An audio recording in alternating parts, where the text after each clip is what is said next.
kasih pada tim kesehatan dari masing-masing capres. Ketua ini banyak juga yang saya kenal, ada Pak Adi, saya ada Pak Slamet, kemudian Pak Harif, Bu Ade, sudah lama dulu kita berinteraksi. Saya ingin memperkenalkan diri dulu sambil menunggu PPT-nya. Saya dari Silawan, spesialis penyakit. Saya kebetulan Dewan Pakar Timnas Amin. Di sini bersama saya hadir beberapa teman-teman. Ada Prof. Asli Jalal juga di Dewan Pakar, kebetulan Dewan Pakar yang orang kesehatan teman dulu. Terus kemudian di kediputian ada Ketua Deputi Tenaga Kesehatan Dr. Burhan. Kemudian ada Deputi Kesehatan juga dan jubir ini Dr. Brian Idris. Kemudian ada Pak Turiman, ada Dr. Ali. Dr. Ali mungkin sudah lebih sering melihat wajahnya.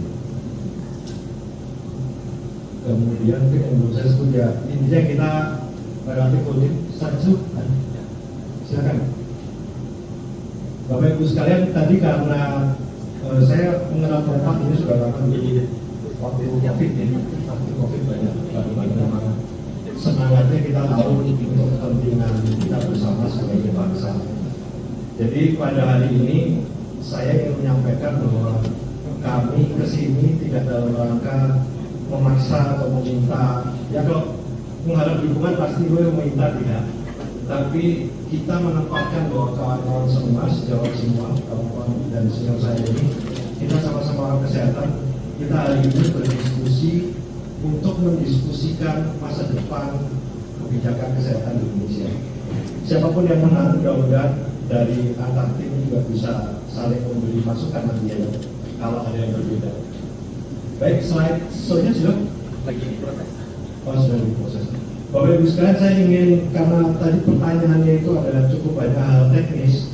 Kalau bersaing teknis dengan para ahli itu akan kebenaran lah menurut saya, apalagi data-data gitu. Jadi saya ingin berbicara yang substansial saja, menyampaikan hal prinsip tentang apa yang disebut perubahan oleh pasangan Amin.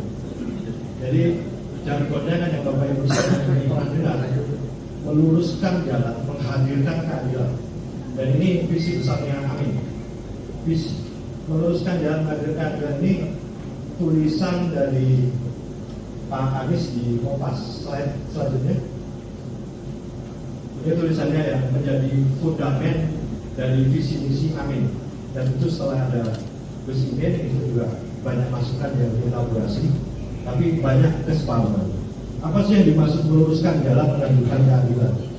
Pada prinsipnya begini Bapak Ibu, perubahan yang dikonsepkan oleh Amin itu bukan berarti meninggalkan semuanya, merubah total tidak. Ada prinsip bahwa meluruskan jalan ini yang berubah itu adalah kerangka berpikirnya. Meluruskan jalan itu kita kembali kepada kerangka konstitusional. Untuk apa negara ini ada? Bahwa prinsip negara ini ada itu prioritasnya untuk sebesar-besar kemakmuran warga negara. Itu dulu. Apapun yang dilakukan pemerintah itu harus berprinsip pada itu dulu. Kembali ke Pancasila, kembali ke konstitusi, terutama teks-teks awal yaitu teksnya Kondiva kita. Kemudian menghadirkan keadilan ini adalah unsur yang dianggap hilang pada beberapa aspek. Nah ini yang nanti relevan dengan visi misi Amin di bidang kesehatan. Selanjutnya, ini tujuannya dari tim Amin ini menghadirkan satu kemakmuran. Kalau bahasanya begini, kita punya fase 1928 itu sebagai satu bangsa. Kemudian pada waktu 1945 itu kita baru menjadi satu negara. Dari satu bangsa sebenarnya ada yang mengatakan bahwa proklamasi itu kemerdekaan sebagai bangsa. Tapi negara hadir itu 18 Agustus. Setelah bangsanya merdeka baru negaranya muncul. Tapi bahasanya begitu, satu bangsa, satu negara. Satu NKRI itu ketika ada musik negara taksir. Kemudian satu tanah air itu ketika deklarasi Juanda diterima ya oleh negara sebatas-batas, jadi kita sebagai negara kepulauan itu diakui. Dulu sebelum ada deklarasi Juanda ini orang walaupun pulau-pulau itu laut itu perairan internasional. Nah hari ini yang belum ada itu menurut Amin adalah satu kemakmuran. Ada perbedaan harga di berbagai daerah, ada harga di Pulau Jawa berapa, di luar Jawa berapa, kemudian pelayanan kesehatan juga belum. Kemakmuran itu di dalamnya adalah aspek kesehatan. Ini yang basic dulu. Selanjutnya, nah paradigma seperti apa yang berubah ini 3 dari yang saya tampilkan. Pertama, secara pendekatan yang dulunya dari sektoral, kita mau masuk ke sektoral kawasan dalam pembangunan. Jadi Bapak Ibu kalau detailnya nanti ada file visi misi yang bisa dibaca lebih lengkap. Saya ingin menyampaikan yang prinsip juga. Yang kemudian fokus sebelumnya adalah pertumbuhan. Hari ini Amin itu ingin fokusnya bukan hanya pertumbuhan, tapi sustainability dan pemerataan.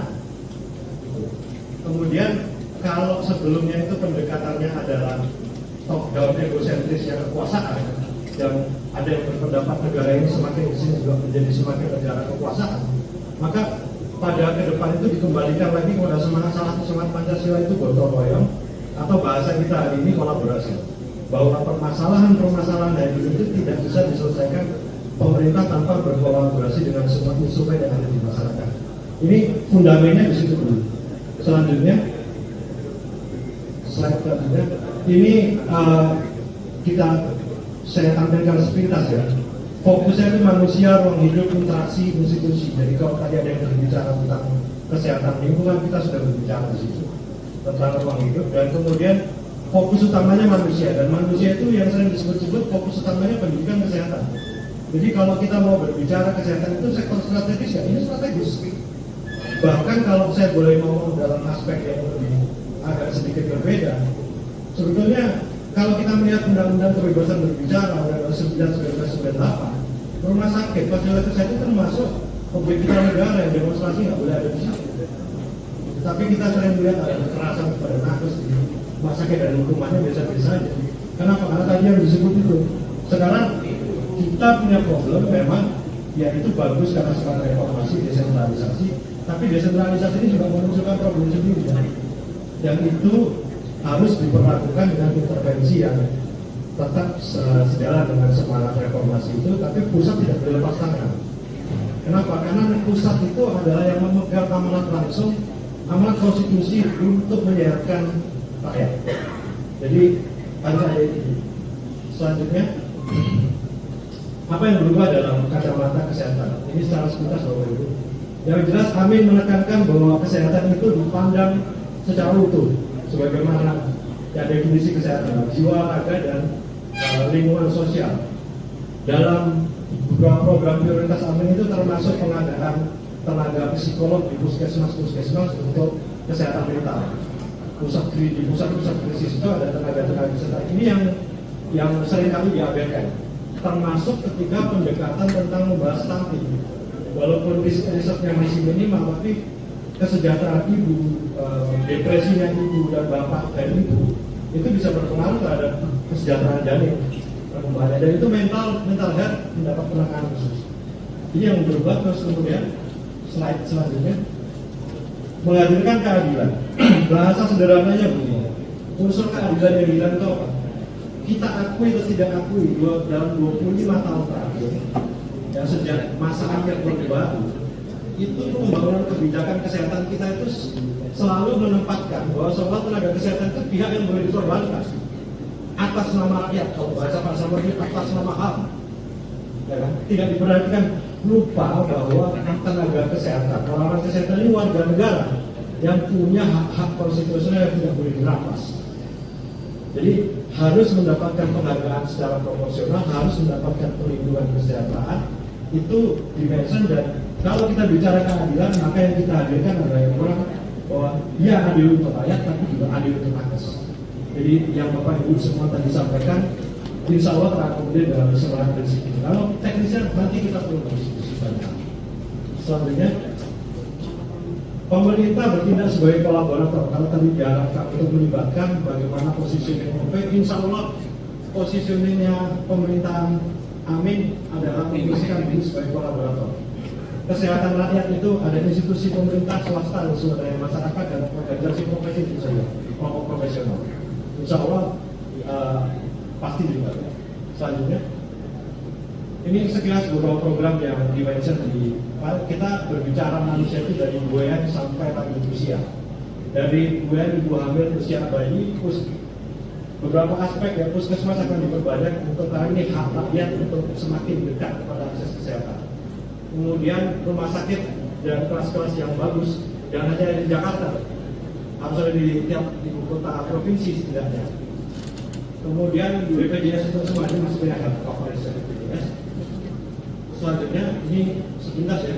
Yang kemudian untuk ibu hamil ini, kalau kita bicara makanan sehat, supaya tepat guna kalau kita bicara stunting, maka yang kita sasar ibu hamil yang usia bayi dan kita akan berdayakan lagi posyandu yang selama ini mungkin sudah akan ditinggalkan karena ada cita-cita Orde Baru ya. Tidak semua dari Orde Baru.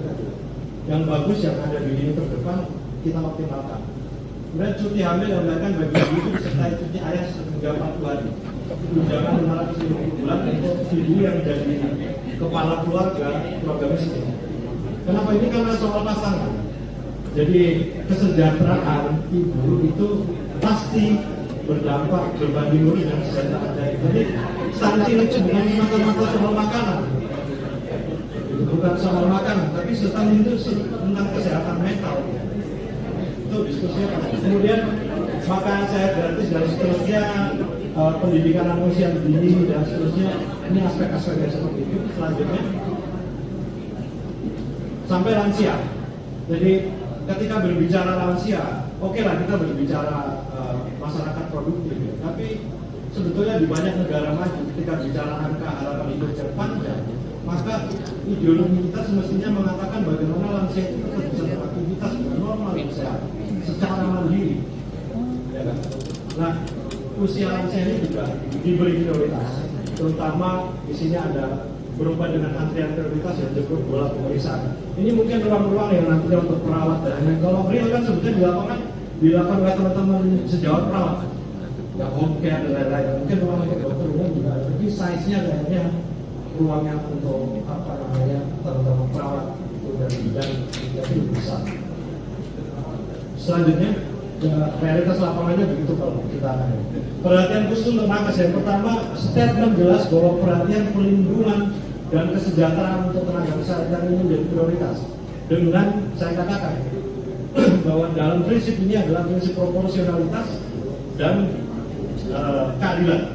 Jadi kita tidak mengharapkan sejawat kita yang bekerja di area yang rumit, yang lebih sulit, geografis yang lebih sulit, gajinya pemerintah tidak memberikan support. Karena yang menjadi masalah begini Bapak Ibu, desentralisasi daerahnya masing-masing ini sering ya suka-suka hati kan gitu. Jadi kalau pemerintah pusat ini yang punya mandat langsung konstitusi untuk mensejahterakan, meratakan, dia bicara di luar Jawa ya, misalnya Indonesia Timur, fokus biaya untuk Indonesia Timur masalah masuk kesejahteraan untuk para nakes yang bisa keamanan dan seterusnya. Kesejahteraan kan bukan cuma soal finansial, tapi kepastian karir, kepastian dia untuk berkembang, keamanan dari kekerasan, perlindungan hukum dan seperti itu. Kemudian yang statement yang very spesifik dan ini juga masalah yang kalau tidak diadres oleh pemerintah maka ini menjadi pelanggaran HAM berat adalah PPDS residen mahasiswa spesialis dapat gaji dan hak profesional. Ini adalah masalah besar yang selama ini diabaikan oleh ya kita bisa tidak ingin menyalahkan siapapun, tapi kita semua apalagi yang pernah di pemerintahan pasti mengabaikan ini karena saya relatif ini bersuara keras soal ini. Kalau ini tidak diselesaikan segera ini menjadi pelanggaran HAM berat karena ini kerja paksa maksudnya. Sejak 99 kita sudah meratifikasi Undang-Undang HAM dan konvensi ILO tentang penghapusan kerja paksa. Ini ada 13.000 sampai 16.000 dokter bekerja. Ya. Ada 16.000 dokter bekerja 60 jam seminggu tanpa gaji dan negara diam saja. Ini kemudian kan baru muncul mencuat ketika COVID. Lagi-lagi ketika COVID semua soal ini. Dokter Selamat yang mengumpulkan rumah sakit pendidikan, termasuk FKM misalnya. Ketika ada PPDS meninggal itu ya kan, nggak dapat tunjangan dari KPS karena apa? Katanya bukan tenaga kesehatan. Padahal PPDS bekerja pakai SIP, kalau ada perkara hukum ikut menanggung perkara hukum. Jadi ini diadres khusus. Kenapa? Karena ini masalah penting. Kalau ini terbongkar, ini pelanggaran HAM berat karena kalau negara biar Kemudian ada bahasa yang spesifik insentif untuk kader kesehatan. Jadi kalau kader kesehatan saja diperhatikan, masa Bapak Ibu profesional kesehatan enggak? Saya ngomong begitu aja. Ini berbicara tentang kolaborasi, menghargai semua pihak yang selama ini berperan dalam pelayanan kesehatan kita, termasuk kader-kader posyandu dan lain-lain. Ya mungkin saya sedikit mengadres beberapa tentang keberpihakan terhadap produksi dalam negeri atau bagaimana pengembangan obat-obat dan lain-lain yang tradisional tadi yang disampaikan Dr. Agus tadi. Saya sangat sepakat itu karena apapun lebih baik kita lupa bahwa obat-obat modern itu kan sebetulnya banyak juga yang berasal dari penelitian riset lanjutan atas obat-obat tradisional. Jadi kalau di Jawa itu anak demam dikasih bawang merah kan, ternyata nanti dengan istirahat itu jadi bilang paracetamol. Jadi ini kan ke lokal JNI ya, yang seharusnya kalau kita eksplorasi mungkin jadi basis pengembangan pengetahuan baru masa identifikasi dan juga kalau diarahkan untuk riset pengembangan alat dan lain-lain. Tentu kita perlu fase, kita perlu waktu, tapi yang terpenting adalah Bapak Ibu sekalian, namanya politik anggaran itu yang terpenting adalah perubahan. Uang nggak usah dipikir dari mana, negara itu bahasanya uang itu yang pikir negara. Kalau negara menganggap perlu uang bisa dicari. Tapi kalau kerangka berpikir yang keliru, punya uang pun nggak akan dikerjakan. Demikian Bapak Ibu, ini kayaknya slide terakhir ya, ada lagi ya. Terima kasih, mari kita berkolaborasi. Pasti mau menambahkan. Bapak-bapak, ibu semua yang saya hormati dan saya banggakan, saya menambahkan beberapa hal saja. Pertama, Pak Anies itu selalu menekankan keadilan. Jadi apapun kebijakan maksudnya adilkah ini? Karena ini parameter pertama. Dan kemudian evidence.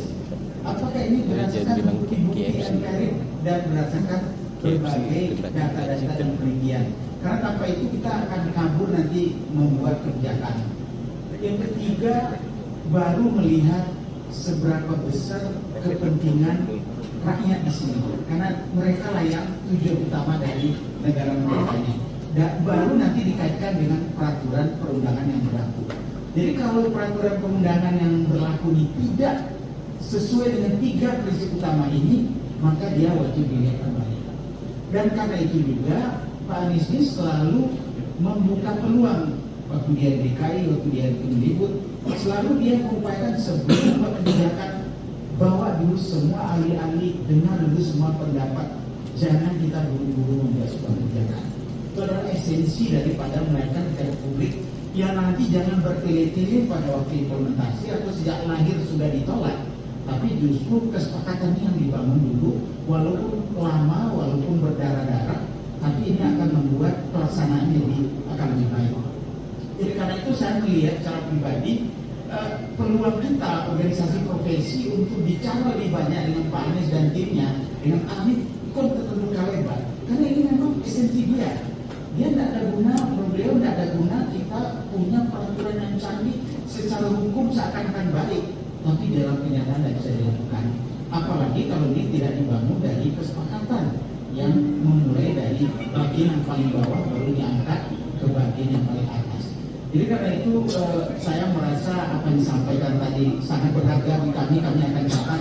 Kalau ada bahan-bahan tambahan silakan ditambahkan karena kita selalu memperbaiki. Dan kita juga sepakat apapun nanti yang terjadi, siapapun itu menang, itu adalah pilihan rakyat, kita dukung. Tapi seandainya Amin yang menjadi pemenang, beliau tentu dengan segera akan melakukan komunikasi lagi yang lebih teknis tentang apa kebijakan yang harus dilakukan selanjutnya. Dan dalam konteks itu saya bisa menyampaikan bahwa tentu kita akan sangat ingin itu bertemu lagi. Tentu waktu itu pembahasan akan lebih teknis karena kita sudah melangkah kepada kerangka operasional. Saya ingin menyinggung sedikit bagaimana kita membangun daya saing dan juga sebagai kemandirian dalam obat dan alat kesehatan. Saya pernah cukup banyak terlibat sejak saat di Bappenas, saya 11 tahun di Bappenas. Jadi memang ini masalah yang lama, yang berkali-kali. Dan karena itu Amin menawarkan, memang riset itu harus diperbesar. Anggaran riset tidak bisa lagi dengan cara sekarang. Karena kalau kita melihat kemandirian ini harus dimulai dari hulunya. Hulunya adalah R&D. R&D ini tentu tidak semuanya di hulu benar. Ada R&D yang sudah dihilirisasi. Ada R&D yang bagaimana membuat produksinya lebih kompetitif. Atau juga bagaimana dari hulu ke hilir itu betul-betul sampai kepada pembuktian pemerintah memberikan pemihakan dengan contoh dengan e-katalog yang lebih ramah.